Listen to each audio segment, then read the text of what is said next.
practices in the future. So thank you all for joining us. I'm going to do a couple of thank yous. A special thank you to Dr. Dominique Bachelet, who is enjoying her lunch, which she well deserves. She kind of got this project started for us. And with her help and the help of Dr. Jerry Bartholomew, the College of Agriculture at OSU and the OSU College of Science, this project came together with a host of many people supporting it through their lectures and time and energy. Big for us.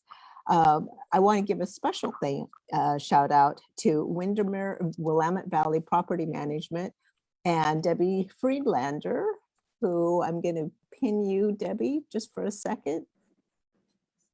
And she and her partner, Sydney Stark at Windermere, came on as sponsors, and we thought we'd give her a chance to share just why she became an exhibition sponsor of this show in particular. Thanks, Debbie. Sure. Well, home matters, and being in real estate, that's sort of a focus of our business, and home matters when we're talking globally as well. Both climate change and today's stressed housing market require creative approaches to meet our real needs. We are happy to support the Art Center in encouraging people to look for creative solutions to shared challenges. Thank you. I'm now going to turn it over to Hester, who does these artist talks very well. So thank you, Hester. I'm better live than on this kind of thing. But we're going to talk today with a couple of artists that are in the exhibit, What Will Nature Do? And we'd like to introduce that exhibit. In fact, I got these distracting messages on my screen, and I'm trying not to get distracted, which, as you all know, is easy to do. But anyway, What Will Nature Do is an exhibit, as Cynthia said, brought to us by Dominique Bachelet, and it is an exhibit that contemplates climate science and our reactions. And one of the difficult things that we asked the participating artists for when we did a call to artists was it had to be optimistic.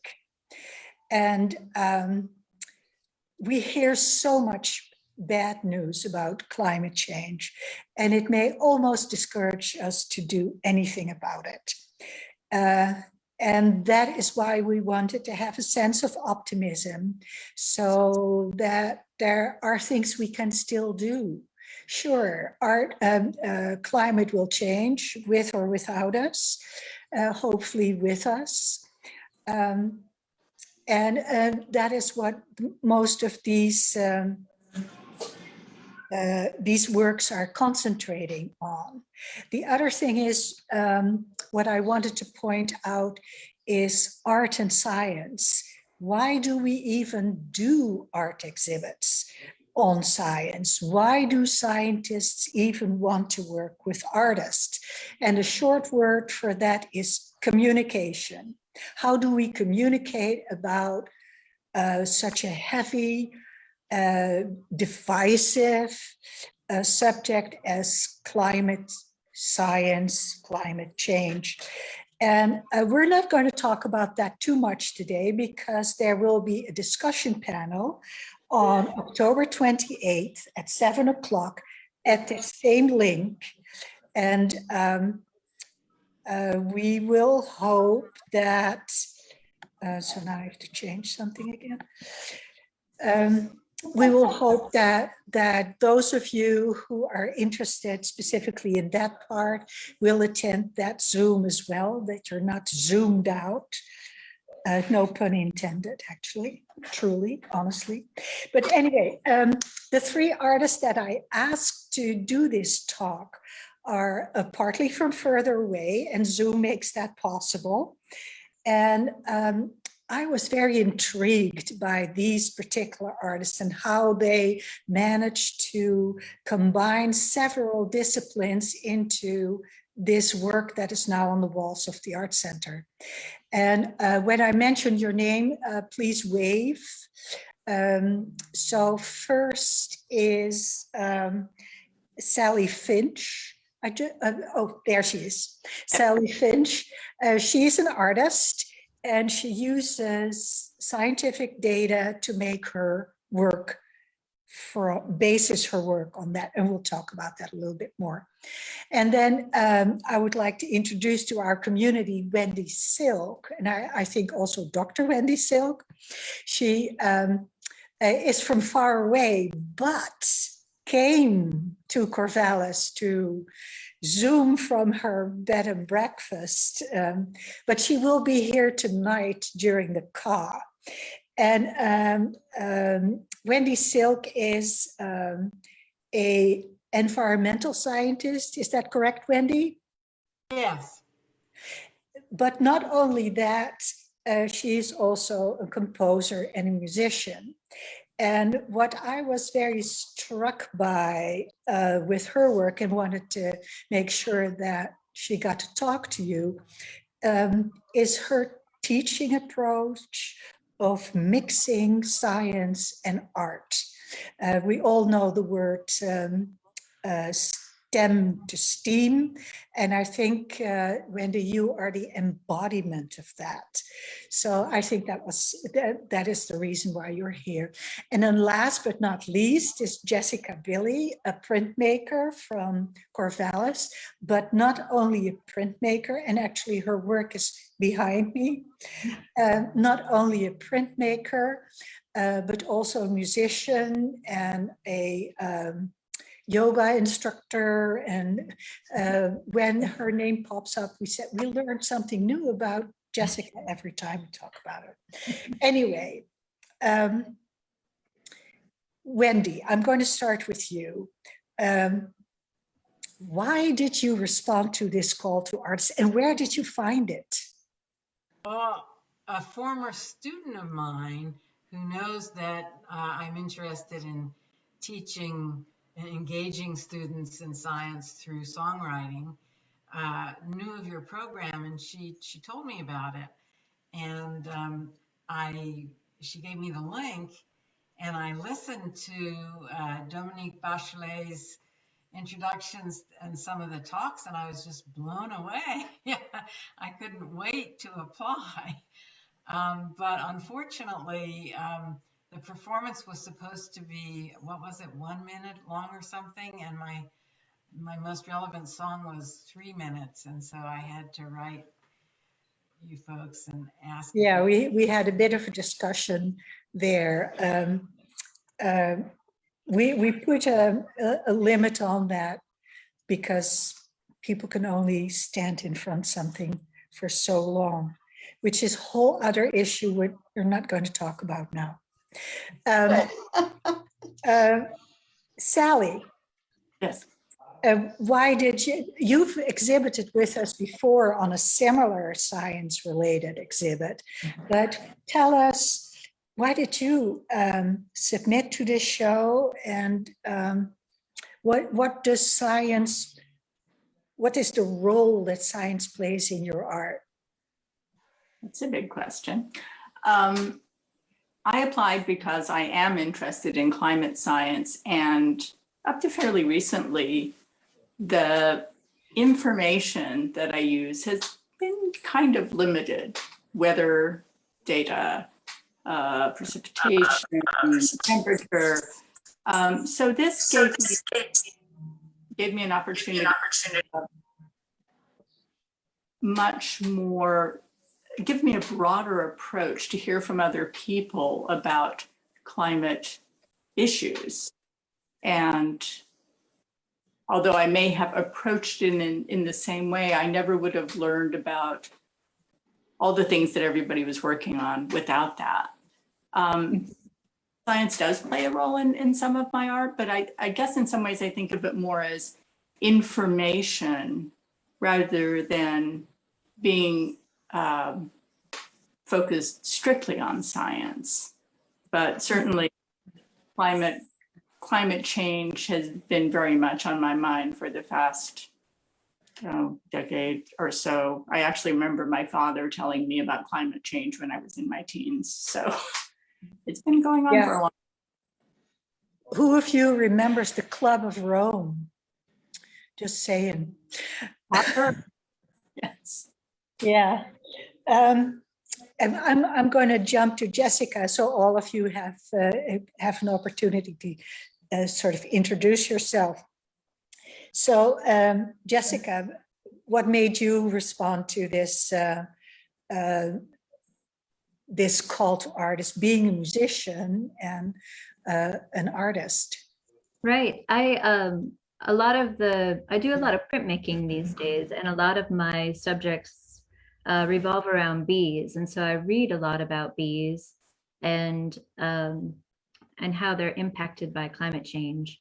And so this was a really exciting way for me to explore a little bit more about that. And thank you to Dominique for steering me towards a fantastic paper that was uplifting.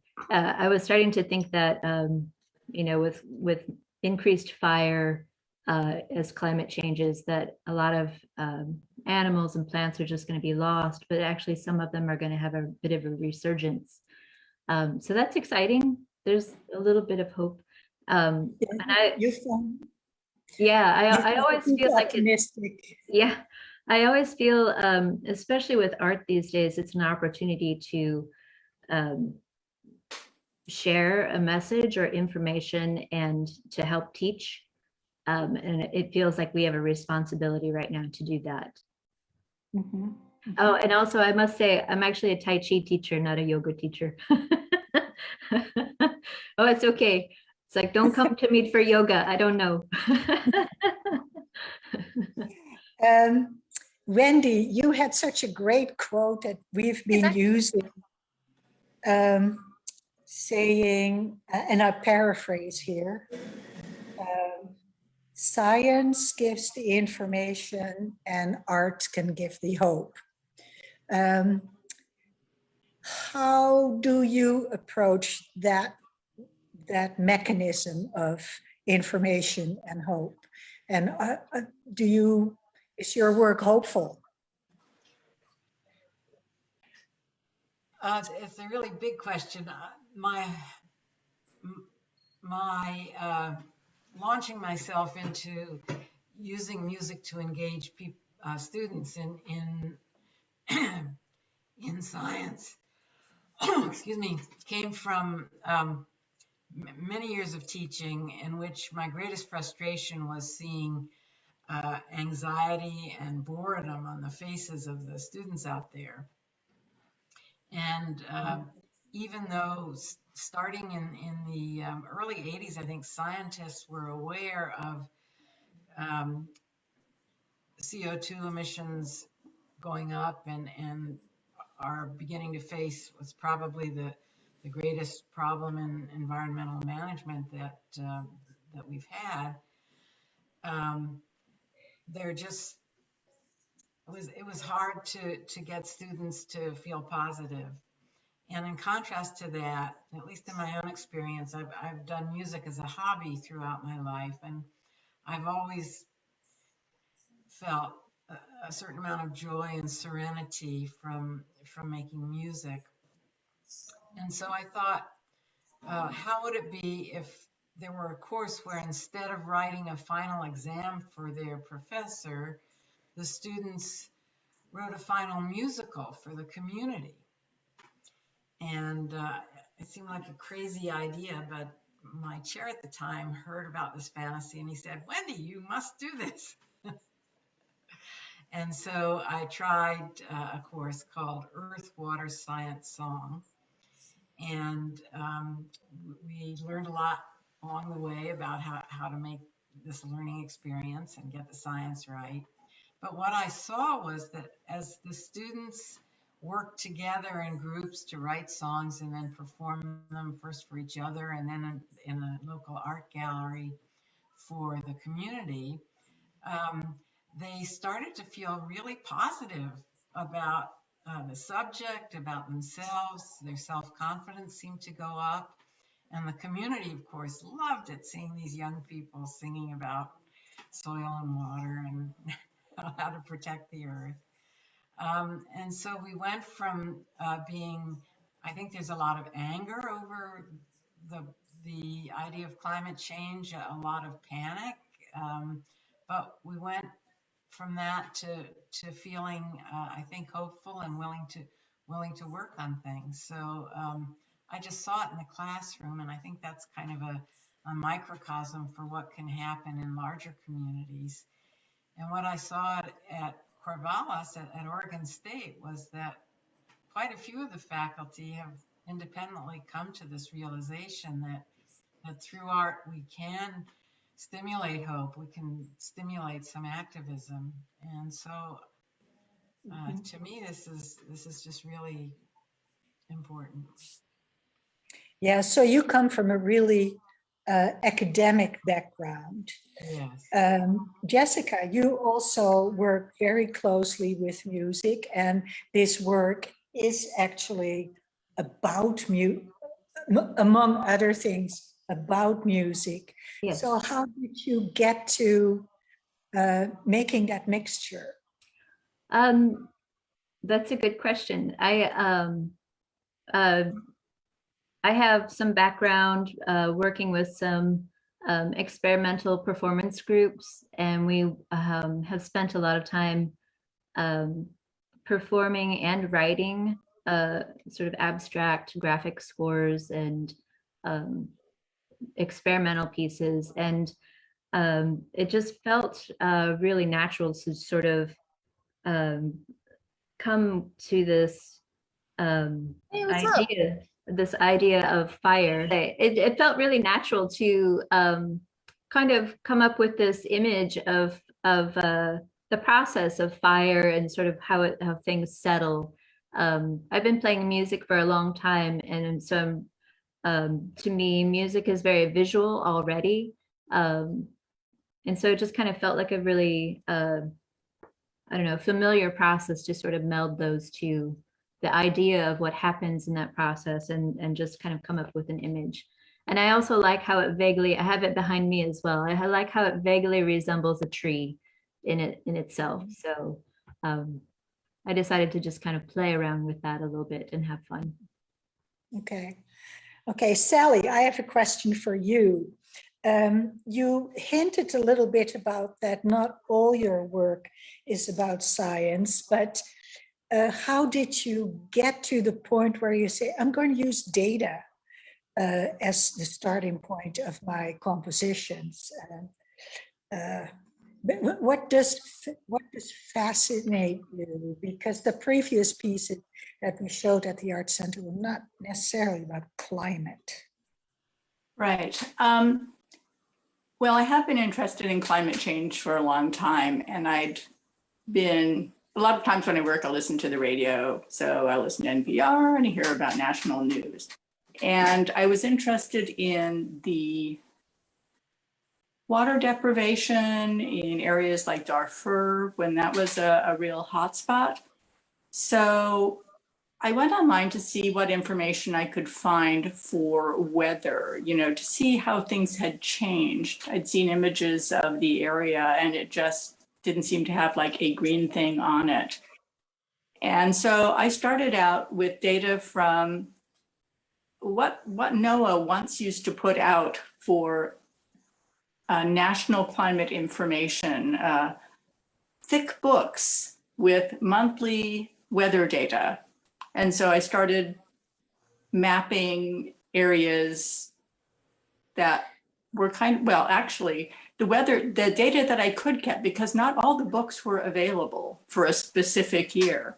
And I wanted to look at time. So that's how I started doing it. I was looking at very condensed information, like maybe looking at decade at a time, snapshots of different countries and precipitation in those areas and temperatures. But I'm also interested in pattern and what what that looks like when you put that together. How does it change? Can it show change over time? I mean, the way I use weather data is probably more anecdotal than real. I mean, I've done pieces that have covered 100 years of weather where I can get it, but and that had something to do, those particular pieces had to do with dryland farming areas, which I'm also interested in. So this is Sally's piece with the reflection of the windows of the Art Center. So you can see pattern is definitely part of what you do.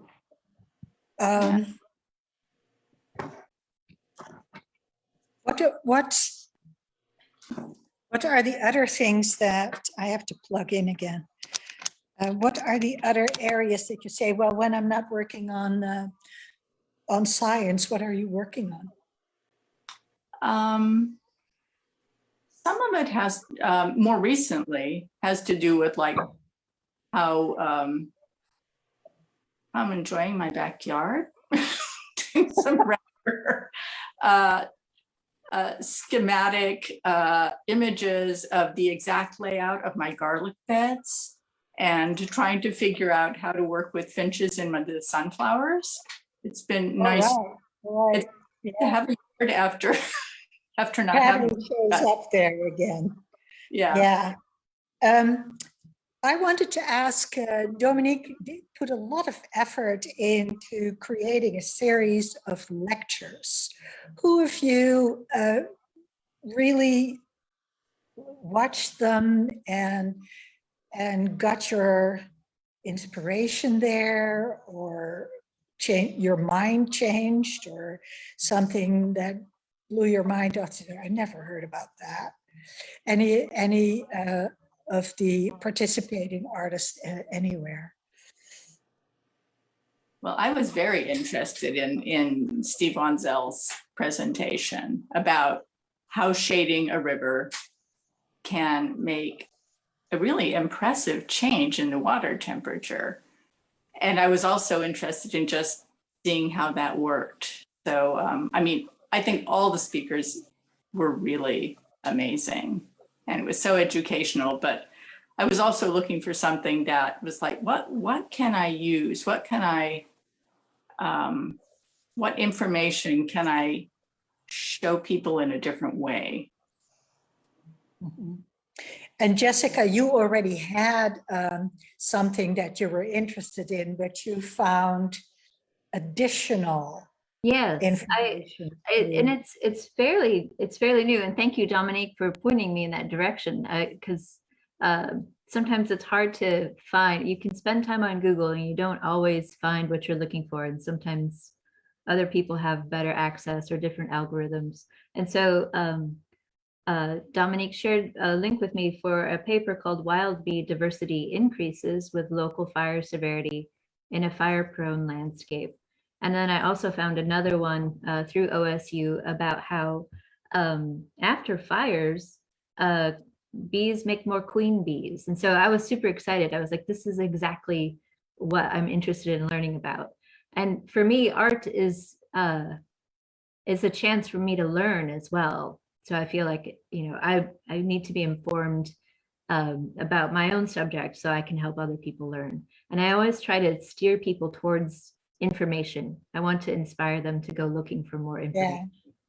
Yeah. I had a question prepared. Do you use hard data or anecdotal data or speculative data? But I think all three of you are using real hard data to base your work on, although very different. Wendy, the story of your musical, was that informed?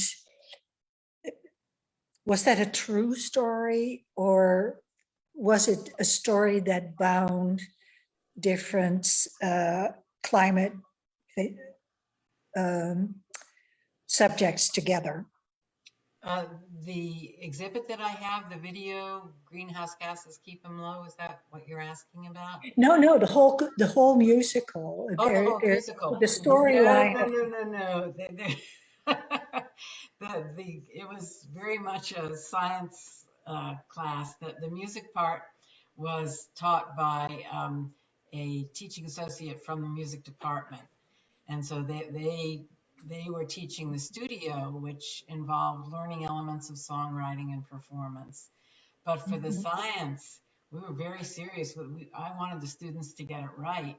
And so, first of all, there was a lot of engineering. We put the students in groups to make sure each group had some scientists, some science majors, and some music majors. So, or some people with a lot of performance experience, so they could all work together to help each other. And then the topics for each song, well, the topic was assigned, so that at the beginning of the course, I would make, I would go through the topical outline for the class. And for instance, we always had a unit on flooding. And so one of the topics that one of the groups had to write on was always flooding. And then the students would have to write an essay summarizing the important aspects of floods. And they would be great, there were things that they would be graded on, including technical vocabulary and whether it was used correctly and whether they got the main ideas. And we had rubrics for each of these aspects of science content. And then Are you making notes, Jerry? I'd be happy to. I consulted with people from education departments all over the country, so I'd be happy to share this with you. I thought the course, as it developed, became very, very good as an educational tool. So, and then they got the feedback, and then it was very important that they perform at least twice, and that they be graded on the improvement, so they had a chance to fix whatever it was that was wrong about the science. So we were very hard-nosed about the science. And Okay. yeah. So you told us a little bit about the process that you use. I would like to hear from Sally and from Jessica. What is your process? You can go first, Jessica. Oh, Jessica. Yeah, okay. So You see that behind me a little bit. yeah, I'll speak specifically to the piece here. I to the left of Hester, behind her, there's actually like a diagram of how the piece is put together. It's a vertical score and it can be turned on its side and performed that way. And I designed it for one or more players. So it could be a solo piece or it could be a large group or anywhere in between. And I've left some of the instructions intentionally vague. So the performers have to work together. They have to collaborate a little bit and figure out how they want to perform it. If they want to sort of interpret each section as its own little musical piece, or if they each want to be assigned to a certain element or shape that's represented on the piece. So they have to kind of experiment and work together a little bit. And there's 4 sections.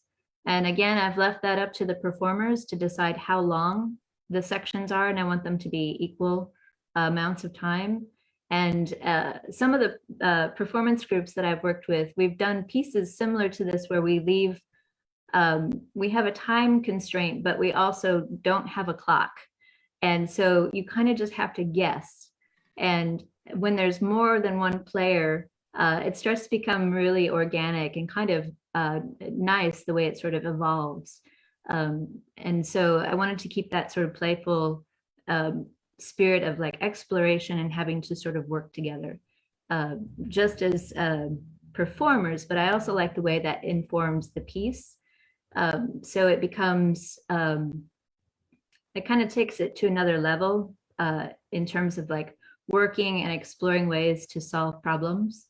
So that the actual subject of fire and bees becomes another layer in that way of exploring. And usually do these in woodcuts. I didn't have a nice block of wood, so I used linoleum for this piece, but I generally try to use like local resources, and especially here, being surrounded by wood, so many trees, it's very easy to get wood for wood carving. So I try to like incorporate as much of the local current resources as possible in a piece. Dominique, you must be happy with that. I am. And I told you, Jessica, the funny thing is the first time I looked at this, I saw all the pluses and minuses and things, and I thought there were anions and cations, and I Sure. Right, yeah. So the symbols, there's symbols that kind of happen throughout the piece. There's a few at the top, and then most of them kind of land towards the bottom. And I actually used my family, there's a lot of Ukrainian heritage in my family. So I used the pisanki symbols that people paint on eggs.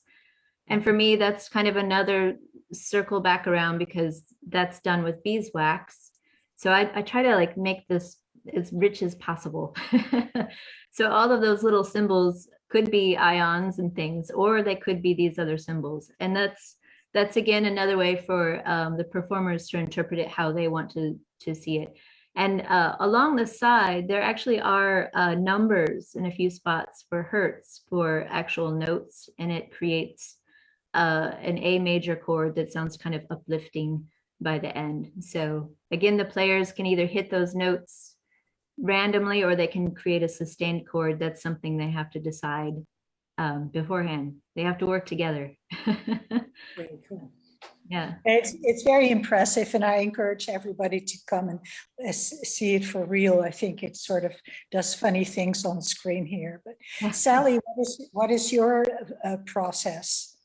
My process was starting with a spreadsheet and doing a bunch of math, kind of figuring out how can I fit this data visually on a piece of paper, and what are my increments, and then to decide.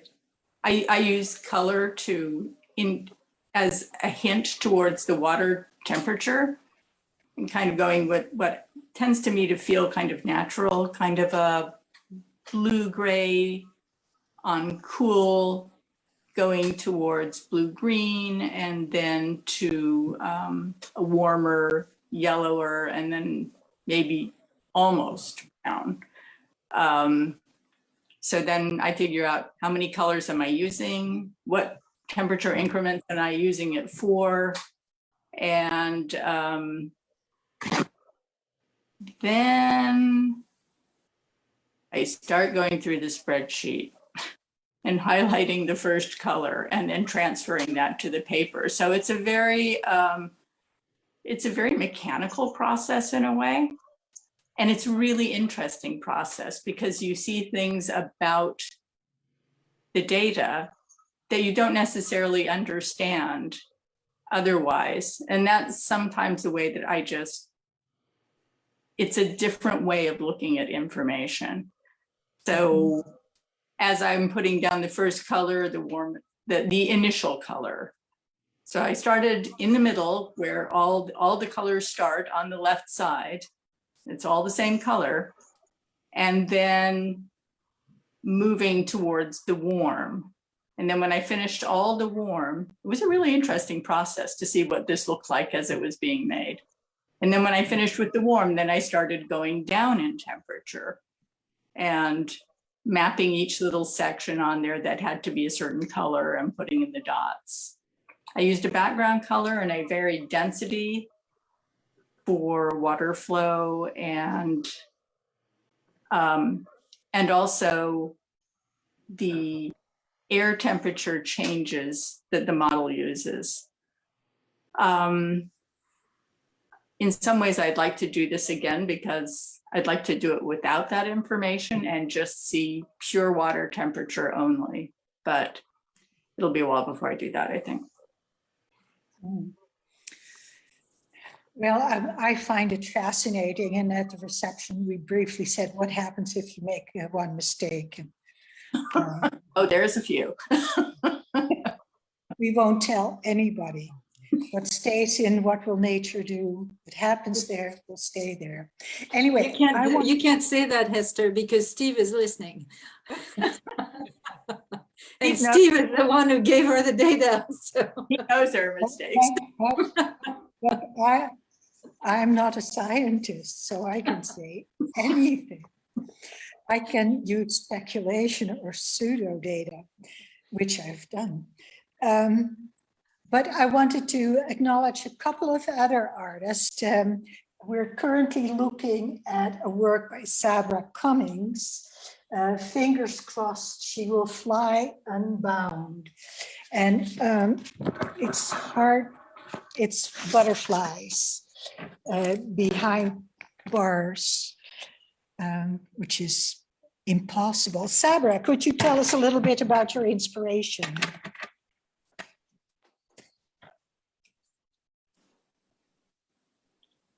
Yes, my piece was inspired by Erica Fleischman's lecture on butterflies. And there were a couple of things that she said that really stood out to me. And one was she described butterflies as weather vanes on wings.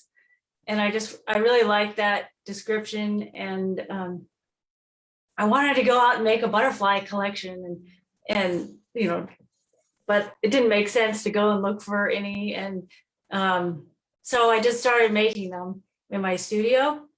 And then as I made them, I put them into a collection, and then it just kind of evolved from there. And I put the bars on, but I didn't want them to be trapped. So I made them coming on their way out. All right. Yes, they. I don't think you can catch a butterfly with bars. It would be hard to do. Then I'm walking to another corner of the art center, and I'd like to highlight Danuta Muzinska's piece, which is probably the smallest piece in the exhibit, but you know, size is not something. Here's an artwork by Amy Manion. And Amy, could you unmute yourself and say something about this work? She is from Pittsburgh. Is she still here? Yes, she is. She's right there. Hello. Oh, there she is. Hi. Yes, I'm so happy to be here. So this is better. You're unmuted. So the two smallest pieces next to one of the larger pieces. Could you tell us a little bit about how you found us and the inspiration of your work? Yeah, Sorry. absolutely. Yeah, I found it. I was actually, can you hear me? Yes. Yes. Okay. Hello, everyone. Hi. Happy to be here.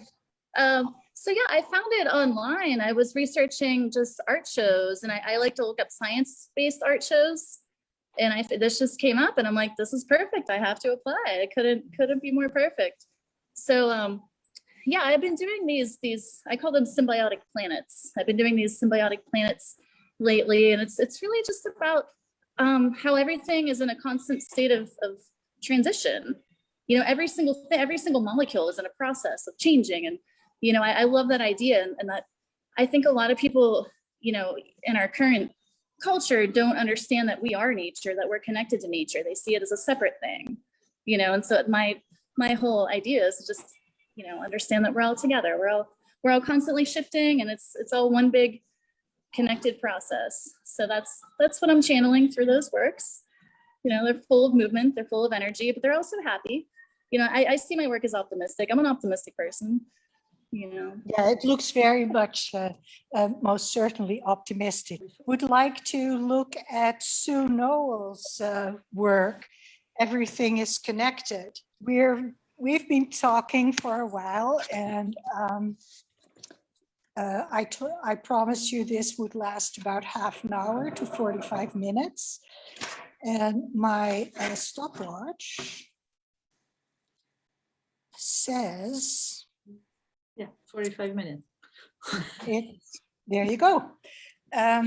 So I would like to thank all of you, both artists participating, scientists giving out so freely information, Debbie and Sydney Stark for supporting us and this effort. It is always great to hear artists talk about their work, and we probably could talk for a couple of other hours, but I cannot stand that long. So, Can I say something? yes. Okay, I want to really thank all the artists because this is like a dream come true. You know, a year and a half ago, it was like, okay, this sounds like a great idea, but will anybody apply for this? So I'm really, really thankful that you all have applied and given us such beautiful pieces. The diversity in the show is something amazing. So you all have creativity that comes from such different parts of the sphere of creativity that it's fabulous. And so thank you so much. Without you, it would not be so good. There's serious work and there's funny work. So Right. And there's three-dimensional work, contemplative work, somewhat loud work. So I really encourage you to come. You can see this exhibit through November 13. Saturday, November 13 is the last day. Our opening hours are Tuesday through Saturday from 12 to 5. We ask for masks, although I've been unmasked for these 45 minutes. But the space is really large enough for you to feel comfortable in with other people. And I also wanted to say one more thing, Hester. I wish we had a video of us putting up the pieces. And all of you artists would have had a very good time laughing at us because I was all about content and Hester was all about what it looked like, size, shape, and color. And so if we had had a video of this, I think you would all have had a really fun time watching us. Yeah, this is true. The beauty of it all is that I have the last word in this. But yeah, Dominique and I had very different approaches, the scientist and the curator. But I want to stress this panel on October 28th, again at 7 p.m., same Zoom link. There's an artist, there is a philosopher, there is a scientist. Wildlife biology. And so it should be very diverse and interesting. And there we will hear a little bit more about science, climate science and why, well, maybe the same thing. So thank you very much, all of you who've participated and sent in your work. It was lovely to go through all that imagery, and come and see the show if you can.